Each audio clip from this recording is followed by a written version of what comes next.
Hi everyone, it's Kelly here. Welcome to my channel. If this is your first time, welcome back if you've been before.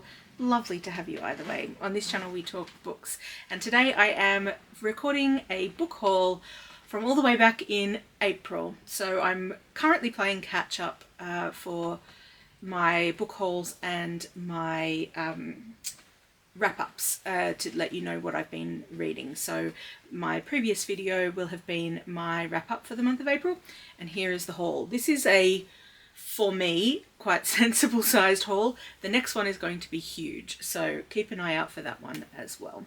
But let's get straight into it. The first book that I am hauling is one that if you have been around on this channel, you would have heard me talking about as an anticipated book, and that is Silverborn by Jessica Townsend. This is the fourth book in the Morrigan Crow Nevermore series, which the first one came out a long time ago.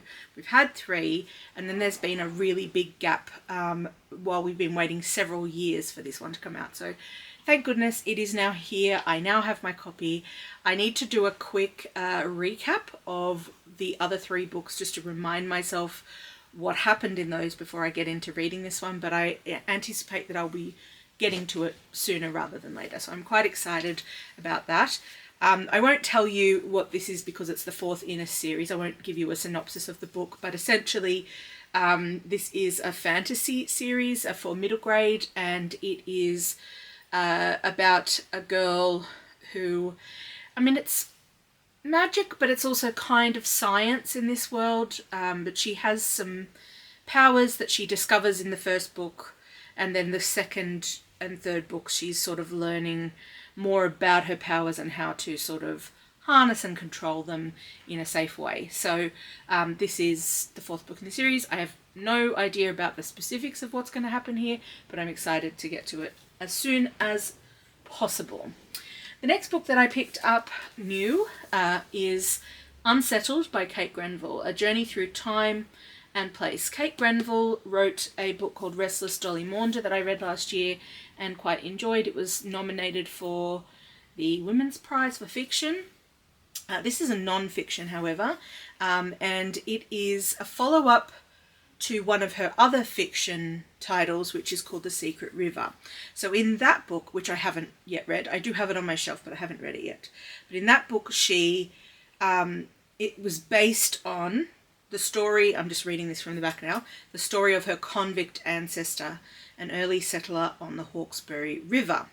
And then this book is then exploring her grappling, I guess, with what that means in terms of how it fits in with the broader history of Australia, in particular in relation to Aboriginal people who were First Nations people of this land.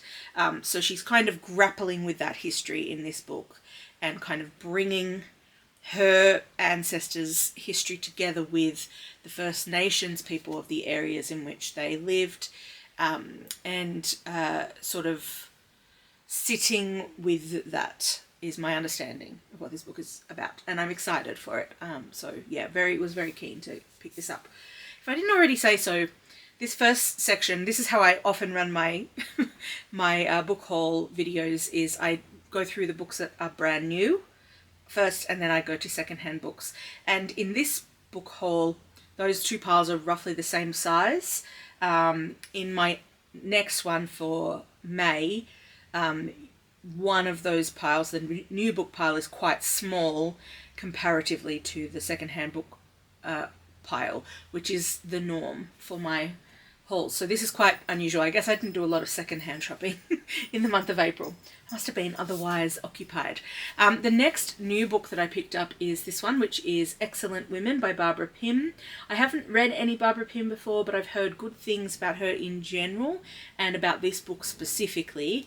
I already own one of her other ones, which is called Some Tame Gazelle. I picked that one up secondhand, but this one I have bought new because this is the one that I've heard recommended the most. On the back it says, Mildred Lathbury is one of those excellent women who are often taken for granted. She is a godsend, capable of dealing with most of the stock situations or even the great moments of life: birth, marriage, death, the successful jumble sale, the garden fate spoilt by bad weather. Her glamorous new neighbours, the Napiers, seem to be facing a marital crisis. One cannot take sides in these matters, though it is tricky, especially as Mildred has a soft spot for a dashing young Rockingham Napier. What a name. This is Barbara Pym's world at its funniest and most touching. So that is... Oh, cats, stop fighting. My cats are fighting at the base of the tripod, so if you get knocked, you'll know why. Anyway, excited to have this one and to, at some point, get to it. Not a huge priority, but I'm glad to have it on my shelf, so I'm ready when the inspiration strikes. The next book I picked up is a manga called Witch Hat Atelier. I think that's how you say that word, but I'm not 100% sure. By Kamome Shirahama. This is the first volume. I believe there are quite a few. I actually picked up a second-hand copy of this while I was in Melbourne. And I started reading it and I was getting into it, and then I came across a page where the previous owner had cut out one of the images, and then further investigation I discovered many of the pages had cutouts which would definitely impede my capacity to understand what was going on in the book and read it as it was intended. So I found because I had already started reading it and I was getting into it, I picked up a new copy at my local bookshop who had quite a few in the series. They have a fairly decent, for a small bookshop, a fairly decent manga collection, which is interesting to me. But yeah, I picked that up here. Essentially, we follow a character called Coco, who is a young girl at the beginning of the story. Like, I'm going to say she's like, I don't know, 10 years old or something, maybe. I don't know if they actually tell us how old she is, but she's young. Curious and bright, and desperate to learn how magic's wrought, but witches keep their secrets hidden tight, and witches, Coco knows, are born, not taught. Then one day Coco spies upon a witch, as he prepares the charms for which she yearns, and sees that, like her skill with thread and stitch, the truth is magic's something she can learn. Now with this knowledge, Coco starts to try to teach herself the witch's way with charms, and yet her aspirations go awry, as Coco's magic causes grievous harm. To set things right, young Coco leaves her home, and so begins the tale within this tome. So that's Witch Hat Atelier. The illustrations are great. I don't know if you'll be able to see them from where you are, but I think they're beautiful. And yeah, I was really getting into the story when I first tried it out, so I'm excited to continue and see how I go. Now, these next, I'll tell you about one more and then I'll tell you about the next three after that. So this is another book I picked up new. This was in a, bargain bin, so I got it for about $5 maybe. It's The Glass Magician by Charlie N. Holmberg. Now, I have read Charlie N. Holmberg before. Let me see if there's a list of the books. No, because the only one that's here is The Paper Magician, but that's not the one I read. I read 2 books by them, actually. But can I think of what they're called? No. I'll put them up on the screen. And I quite enjoyed them. They weren't 5-star, I think maybe 3.75, 4-star reads for me, but I really enjoyed them, so I'm interested to read more from this author. And yeah, this one is called The Glass Magician. 3 months after returning, Magician Emery feigns Hart to his body. Okay, this feels like this is maybe a second book in a series. It is, it's a sequel. So I'm going to need to read The Paper Magician first. I think I have that on my e-reader, so I don't think it's going to be a problem. Okay, I'm not going to read what this is about because it is a sequel, because then it will spoil potentially what happens in The Paper Magician. Only to say it is fantasy and it's an author who I have read from before and enjoyed. So I will be getting to that one at some point, but not before I get to the first one in the series. Okay, the next 3 books I'm not going to speak too much about because I have already spoken about them on this channel. And that was when I was recording my quarter year crisis. Is that what the tag's called? A tag video that you recorded 3 months into the year. I already talked about these because they were books that I had recently at that point picked up and I was excited to read. So those are Unmasking for Life by Dr. Devon Price. I read Unmasking Autism, which is the first book, and this is sort of continuing on the themes. That book was excellent. It was a 5-star read for me. The tag is A Guide to Embracing Your Autism in a Neurotypical World. And I know from the first book, The Unmasking Autism, I recommended that as a book that is important to read if you are autistic, but also if you know and love somebody who's autistic, because it gave so much information about the harms of masking and how you kind of can start to go about that process of unmasking, which is quite a complex thing. So yeah, I'm very excited about that one and I will be reading that one soon. Another one that I picked up and spoke about in that same video is The Sirens by Emilia Hart. Now, Emilia Hart's book that she wrote, I believe she wrote Wayward. Is that Emilia Hart? Yes. Wayward was her big breakout book, and this is her second book, yeah. And this one is not, I think, the same, but yeah, excited for this one also. I haven't read Wayward yet. It's on my TBR cart as one that I'd like to get to soon, but maybe I'll jump the gun and go for this one first. And then another one that I picked up, again, that I spoke about in that video and gave the synopsis of there, is Wild Dark Shore by Charlotte McConaghy. I don't love that this is the kind of cover that's got like a bit of, it's like matte, and so it shows up fingerprints and stuff. It's, I don't know if you can see, but it's grossing me out a little bit. But yeah, this one I also have not read, but I've got 2 of her other books on my shelf. They are Migrations and Once There Were Wolves. They're both books that I want to read, so I picked this one up as well because I'm just excited about this author. She's probably somebody I need to start reading so that I can know for sure whether I actually like her books rather than just going off other people's recommendations of her books. But lots of people talking about them and saying how good they are. Not specifically these new ones, but the older books that these authors have written. Okay, shuffling those to the side, and we are now going to have a look at the second-hand books that I picked up. That's not a book. That is a twist tie. Okay, moving on to the actual books now. So not too many in my second hand. 1, 2, 3, 4, 5, 6. Only 6 books in this part of the haul. The first one is Entangled Life by Merlin Sheldrake. How fungi make our worlds, change our minds, and shape our futures. Just sounded really interesting. So this is obviously about fungi. So the more we learn about fungi, the less makes sense without them. They can change our minds, heal our bodies, and even help us avoid environmental disaster. They are metabolic masters, earth makers, and key players in most of nature's processes. In Entangled Life, Merlin Sheldrake takes us on a mind-altering journey into their spectacular world and reveals how these extraordinary organisms transform our understanding of our planet and life itself. Just sounded super interesting. Oh, there's a picture section in the middle, color plates. Very exciting.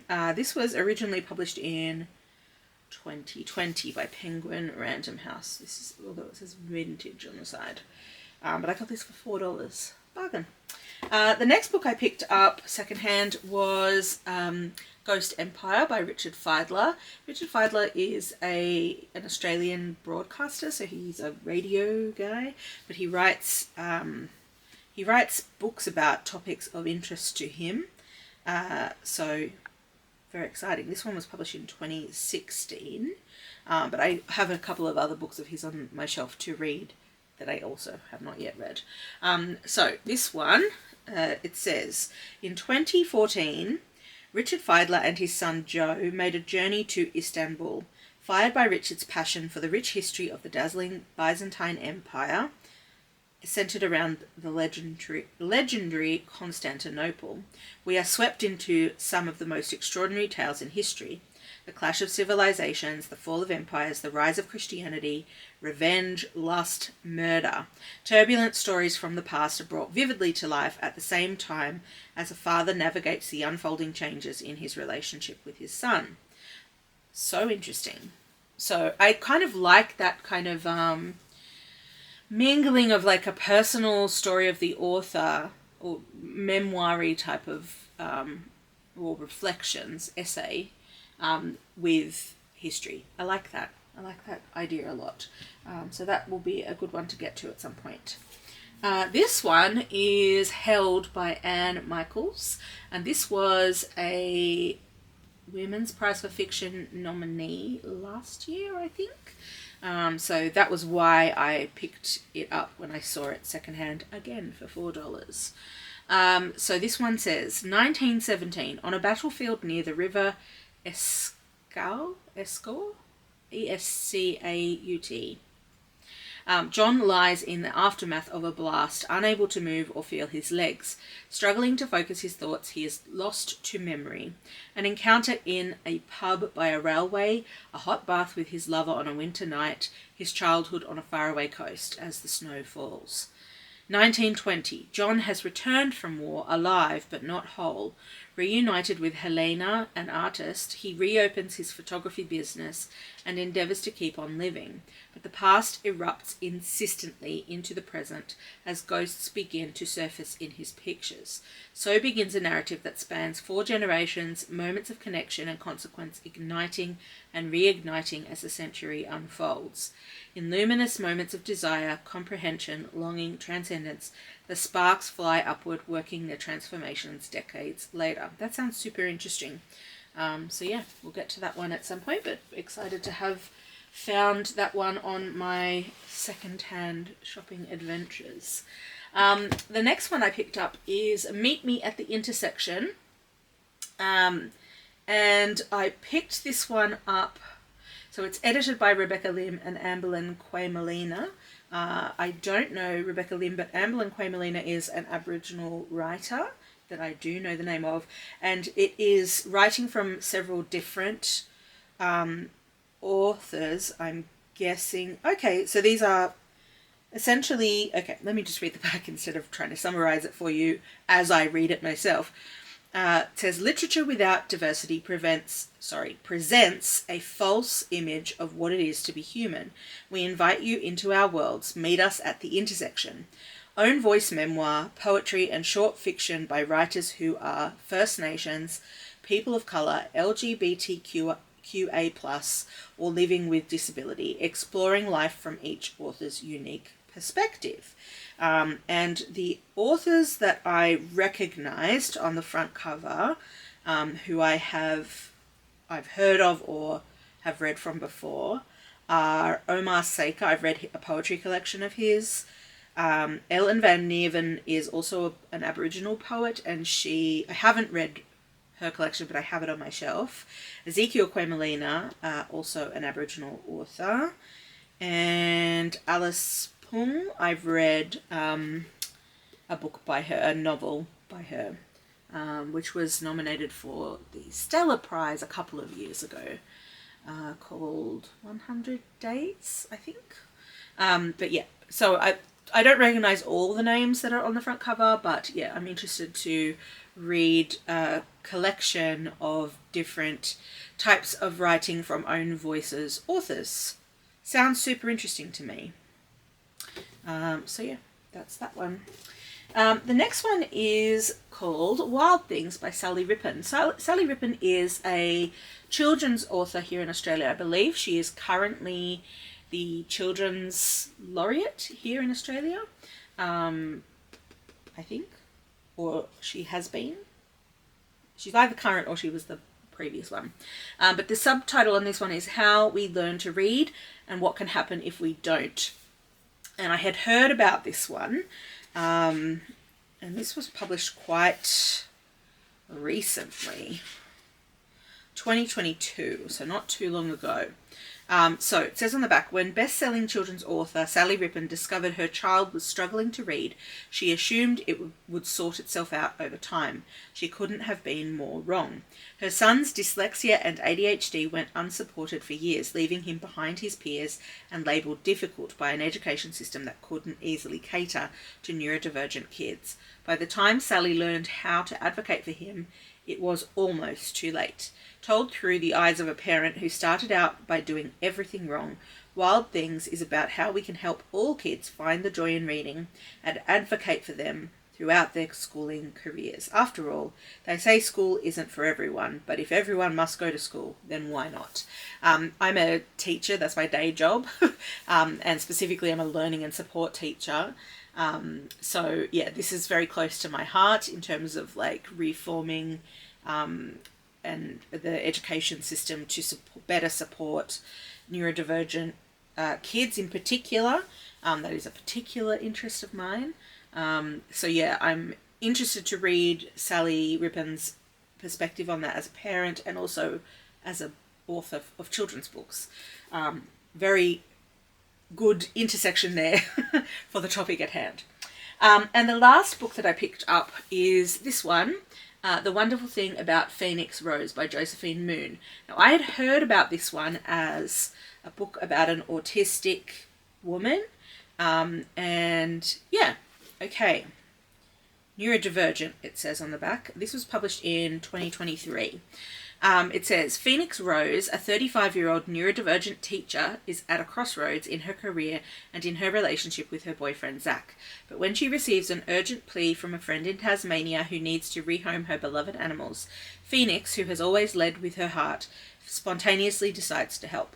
When she suddenly finds herself the custodian of an eccentric dog, 2 cats, a clutch of chickens, and a geriatric pony, she makes another snap decision to provide a new home for them all herself. The trouble is, she will have to drive the menagerie all the way back to Brisbane in time to return to Zach and her job, and she cannot do it alone.